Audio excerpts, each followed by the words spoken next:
So, as I've been working on the teaching this week, I thought that rather than starting with an anecdote or a story like I often do to introduce the topic today, a different kind of experience would be helpful for reasons that'll probably be a little more clear as we get into things. So, thank you, Joe, for leading us so beautifully in that grounding today. As I've named a few times recently, one of the core emphases I'm naming for Haven this year to kind of be leaning into is growing in spiritual connection. So as part of that emphasis, we're continuing our series on prayer called Dialogue with the Divine. And in this series, we're looking at a few different characters that appear throughout the Bible and seeing what we might learn from their experiences praying. Prayer, at its very essence, as I named a couple weeks ago, could be considered communication between ourselves and God. That's like the simplest definition, right? It's the way we speak and are spoken to. The person we're going to look at this week had a very robust communication channel with the divine. The Hebrew Bible includes a wealth of poetic prayers that are attributed to them. Here are just a few excerpts. The Lord is my shepherd, I shall not want. He makes me lie down in green pastures. He leads me beside still waters. He restores my soul. He leads me in right paths for his name's sake. Or there's this one. Oh God, you are my God. I seek you. My soul thirsts for you. My flesh faints for you, as in a dry and weary land where there is no water. And from a darker place, when they were encountering great strife, this person prayed words that were eventually quoted by Jesus himself. My God, why have you forsaken me? Why are you so far from helping me? From the words of my groaning. Oh my God, I cry by day, but you do not answer. By night, but find no rest. The author of all these words, of course, is a leader who loomed large in the history and lore of the people of Israel, and whose legacy the early church understood to be fulfilled by Jesus, the shepherd turned king named David. David, the son of Jesse, the one who's referred to both by the prophet Samuel and later the apostle Paul as a man after God's own heart. So what might we have to learn from this man after God's heart, this prolific songwriter whose words and melodies make up nearly half of the prayers and songs recorded in the book of Psalms? Today, in addition to some of the Psalms, I want to look at one incident from the life of David. The guy's not perfect. I'm not going to pretend he is. But I do think there's something for us to glean about what dialogue of the divine can look like. And so we're going to look at a story and consider what I'm calling creative prayer. So first, some background to David and our story. David grew up during the reign of King Saul, Israel's first monarch. Saul was king for about 40 years, and although he had been appointed by God for most of his reign, Saul didn't really seek God's input in running the country. In fact, his choices to ignore God dishonored and angered the divine. So God told the prophet Samuel, the son of Hannah, who we discussed a couple weeks ago, to anoint the person who would eventually replace Saul on the throne. And the Spirit sent the prophet to an unlikely place to anoint an unlikely person. Ended up being David, the youngest son of a humble Jew named Jesse, a mere shepherd boy. And thus begins the adventure of David. In a few short years, he undergoes a dramatic transformation from musician and caretaker of sheep to commander of the king's army, son-in-law to King Saul himself. David gains the favor of both God and the people of Israel, and Saul, consumed with jealousy and hatred, sets out to have him killed. David flees for his life, and despite the fact that the king is trying to kill him, David keeps the people's support. So when Saul and his son are both killed in battle, the political leadership of the country is given to David, just as Samuel had prophesied years before that it would be. So we're going to take a look at a story that takes place shortly after David becomes king. And the last piece of setup for this has to do with an object called the Ark of the Covenant. Now, the Ark, in addition to being a prop in an Indiana Jones movie, was a very important religious item at the time. would have been a few hundred years old. It originated from the time that Moses received the law at Mount Sinai, and it housed the tablets that Moses got from God with the 10 Commandments. So basically, for the Israelites, the Ark of the Covenant represented in a tangible way the power and presence of God in the world. It was the central place where Yahweh's presence could be experienced on earth. But by the time David became king, the ark had kind of been forgotten about. It had lost its prominence. Saul basically ignored it, wasn't feeling the need to consult God in the way that he ran God's nation.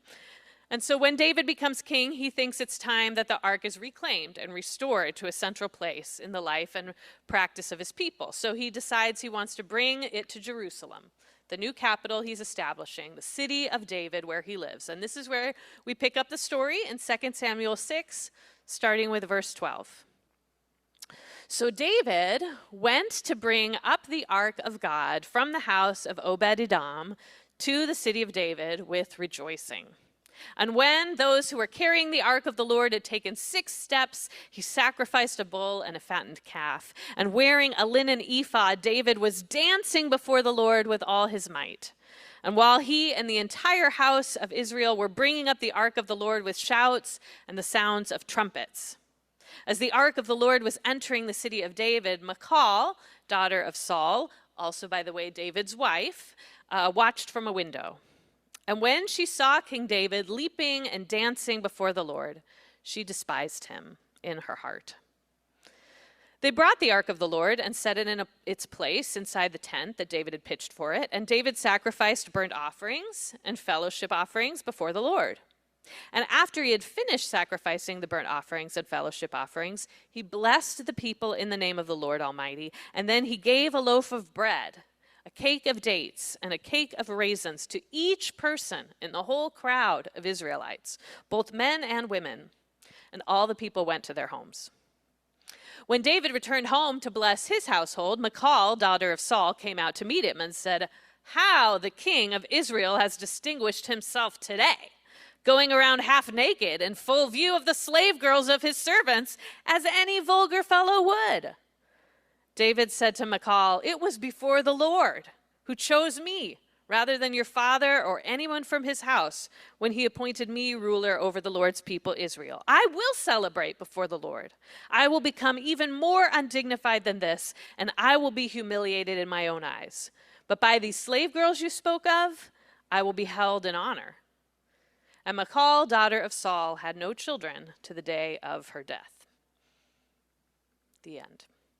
So this story is set in the middle of a huge party in which the whole nation is engaged, right? Let's just take a moment to imagine what that scene would have been like. I picture, like in a film, like a wide angle shot from the sky in which you see like throngs of people lining the roads. It's a wild, ruckus, celebratory mob. There's color, laughter, music, dancing, a huge parade winding up the hill leading to Jerusalem. Hundreds of singers belting out praises.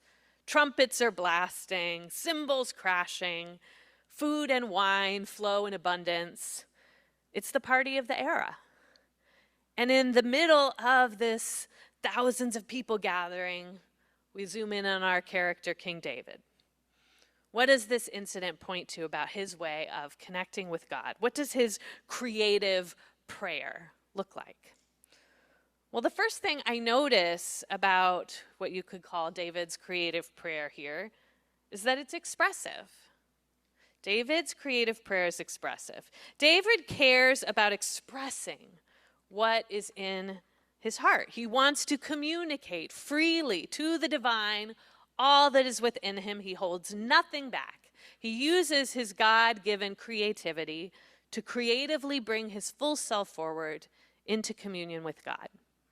Now, we don't just see it here. It's apparent, of course, throughout his 73 Psalms that are recorded in the book of Psalms. There are the ones of praise and thanksgiving, where David attributes his successes and his victories to the blessing and the provision of the divine. And that expression of gratitude and celebration is like the heart of this whole festival, right?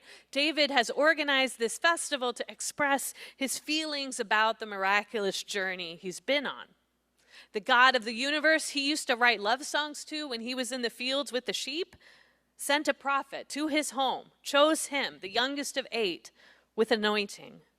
He saw God deliver the giant Philistine Goliath into his hands with one stone from his boyish slingshot. He saw Yahweh bring him to roles of leadership and even protect him as he was pursued by Saul.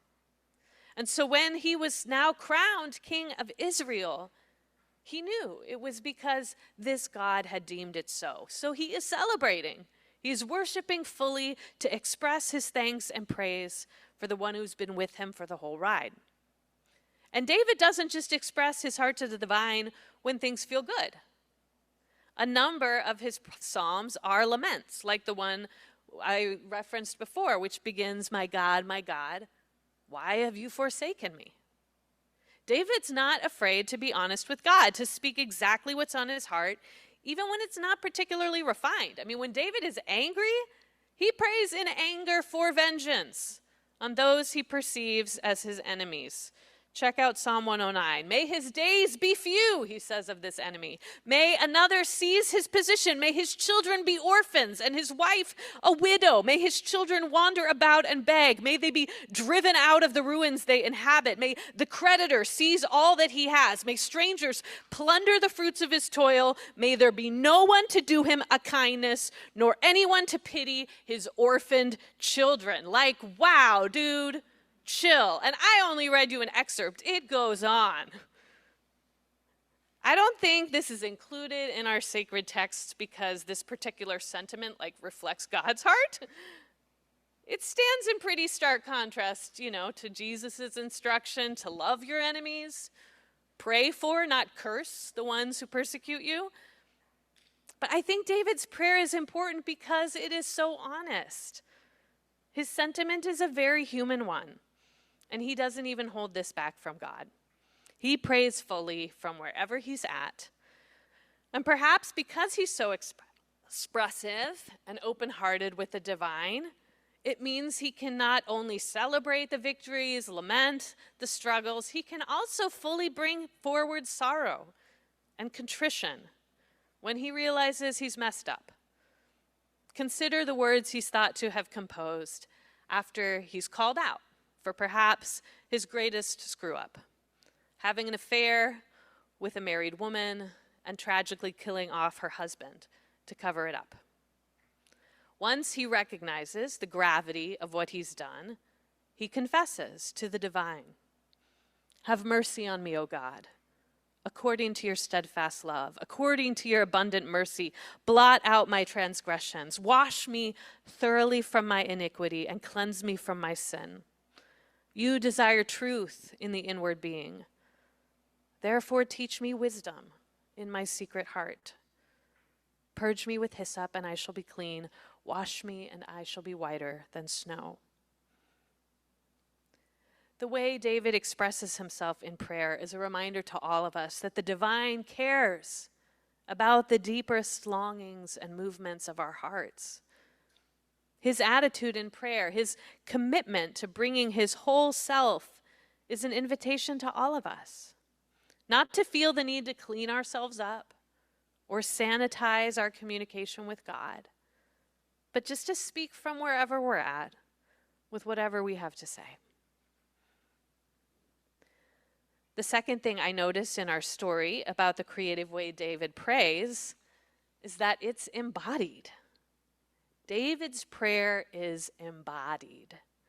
David's not just communicating with the divine here in his mind or with his mouth. This is a full body experience. He is dancing, and we're not talking like a cute little choreographed bop. He is all in, shouting, swaying, leaping with everything he has. And it's not just about the movement. Even the way he is clothed is an intentional embodiment of his orientation to God on this day. You see, despite what his wife seems to be alluding to, David is not naked here, okay? He is dressed, just not in the way you would assume a monarch should dress in a public spectacle. If anyone saw the coronation of like King Charles recently in the UK, that was a show, right? The crown jewels are front and center. Lavish robes, gold-lined carriages adorn the day. That's not actually what David is doing here. When David got dressed that morning, he wasn't thinking about which royal cloak would be the most oppressive, right? He's thinking about how could he, as leader of the nation, best serve and honor Israel's God. And making a rare and interesting choice, he decides the most appropriate role for him to play that day was that of a priest. Typically, only those from the tribe of Levi served in that role, and they were the ones to wear a linen ephod. They were the ones to make sacrifices. But David understands that if he's to lead God's people in a way that's actually honoring to God, unlike his predecessor, it means spiritually as well as politically. And so he decides to lead the people in worship. He clothes himself in the garment of the priest. He makes sacrifices on their behalf. And yes, he sings, he dances, he leaps. He embodies divine generosity even by giving gifts to his whole kingdom. Can you imagine the logistics that would have been required to supply thousands of people with a loaf of bread, a cake of dates, and a cake of raisins? Like that's something, right? All of this is an embodied expression of thanksgiving and praise. It's all part of his creative prayer. David's full-bodied participation reminds us that prayer is bigger than something we just do quietly in our heads or mumbling with our mouths. Sometimes quieting everything, sitting in silence, that's actually the appropriate physical practice to disconnect from the world and reconnect with the divine. That can be really good. But sometimes something more active is what we need. Sometimes something more like what Joanna facilitated at the beginning is how we can best connect and express our hearts and open up our channel of communication. And it can look a number of different ways, and often it does. Now, a number of you and a number of the folks who aren't here today participated in a survey recently on prayer and spiritual practices. And from that survey, I learned that we have folks here who do engage spiritually in a number of different embodied ways currently. Of those who took the survey, more than half say they currently pray while walking, hiking, being in nature, and a whole bunch more said they would like to start exploring that. A third said journaling was a part of their regular prayer life. That is an embodied practice. One person said prayer through movement. They specifically named that as a helpful way they pray. When we broaden out from an emphasis just on prayer to just more general spiritual practices, there were even more examples of embodiment. So folks recognizing they connect with the divine through yoga, through dance. Nearly half of our respondents said creative expression is a regular spiritual practice of theirs. So writing, drawing, painting, crafting like we're doing in the back. And when it comes to hospitality and generosity, like David distributing food to his whole kingdom, the majority of our folks are regularly practicing acts of service for others or hospitality, hosting folks in their home or sharing a meal with them, and or financial generosity. The bulk of our community is connecting with embodying their faith in one of or more of all of those ways.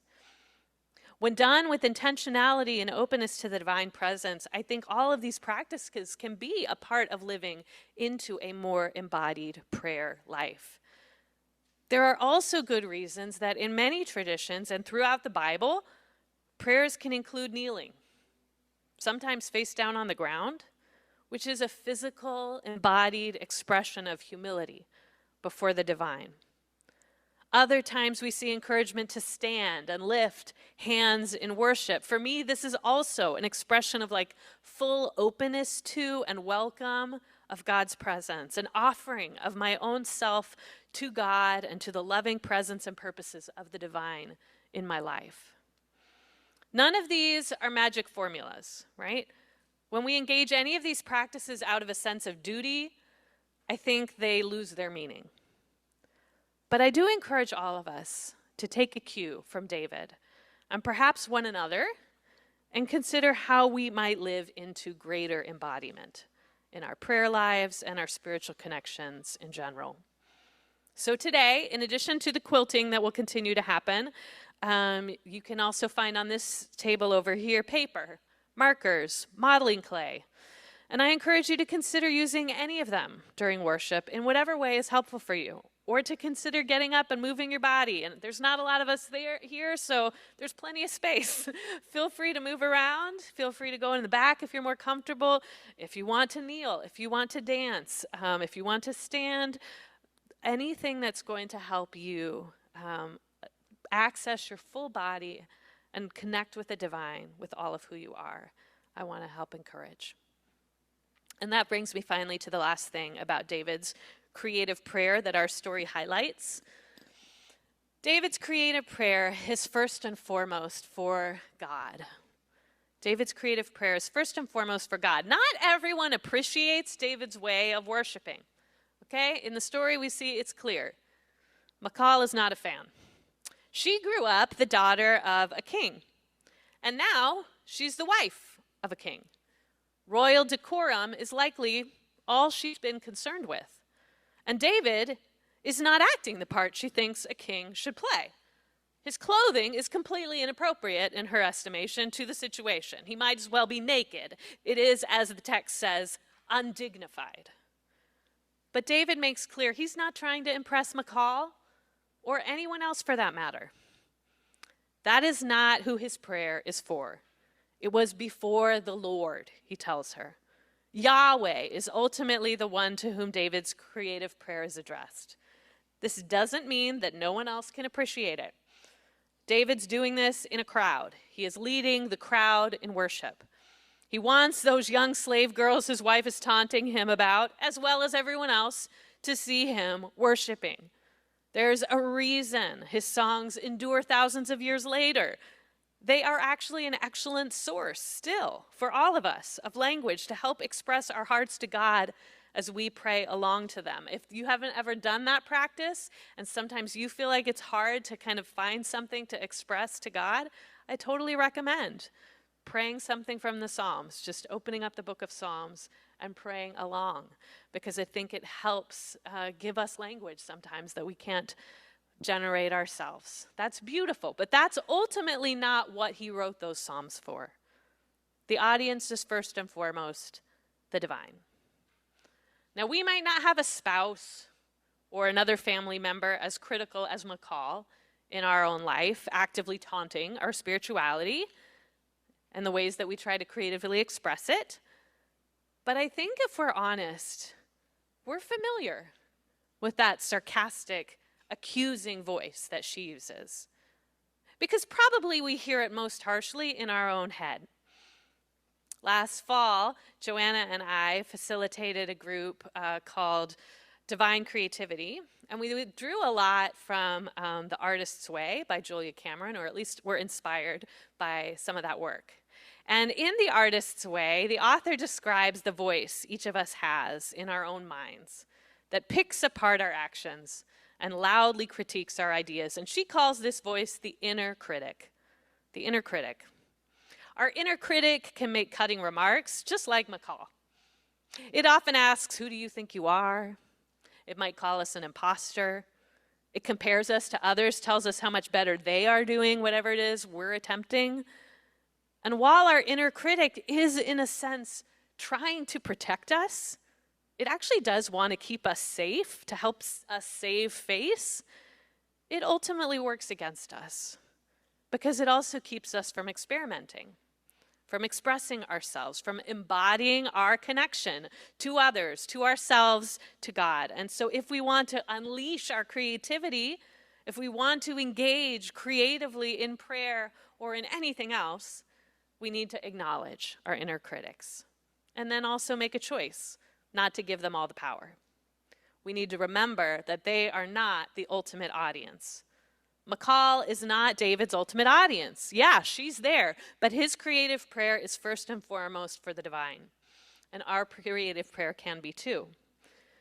And the story does include a warning for the parts of us that I think lean too far into critique of either one another or ourselves.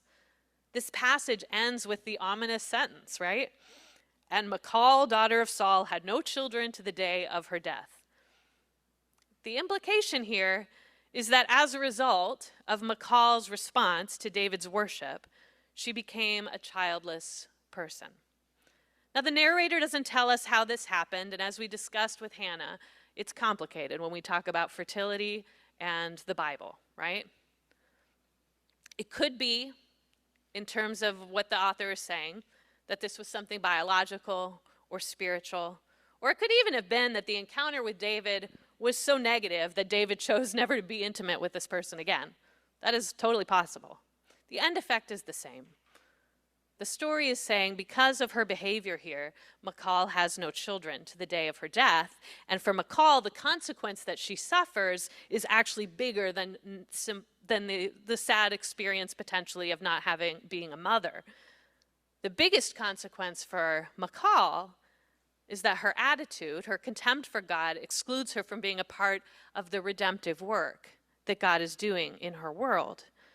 Because it's in just the following chapter of 2 Samuel, after he brings up the ark, God responds to David's overtures of affection. And he makes a covenant with David, an eternal promise that he will, through David, establish a kingly line. As part of this covenant, God assures David that the reign of the line of David will be established forever. And in that promise, we might, recognize familiar words. And in hindsight, remember, hundreds of years later, one important way in which that promise was fulfilled. We remember the voice of the angel speaking to a young girl about the child she will bear. He will be great. He will be called the Son of the Most High, and the Lord God will give him the throne of his father David. And he will reign over the house of Jacob forever, and his kingdom will have no end. Jesus is the ultimate fulfillment of that promise God makes to David. David's heart for God expressed through creative prayer enables David to join and play a crucial role in God's plan to bring life to the world. But Michal's heart for herself keeps her from being a part of the plan. She won't give birth to the great, great, great, great grandfather of Jesus. She will watch someone else do that. Friends, as we grow in cultivating our own creative prayer connection to God that's expressive and embodied, I hope we too can tune out all the voices of the haters, whether those voices come externally or from within our own self. It does not speak truth. That voice does not ultimately connect us with God, because the divine wants to bless our creativity. Like Joanna said, we are created and we are creators. And we're meant to be that way. Our Creator made us creative in their image.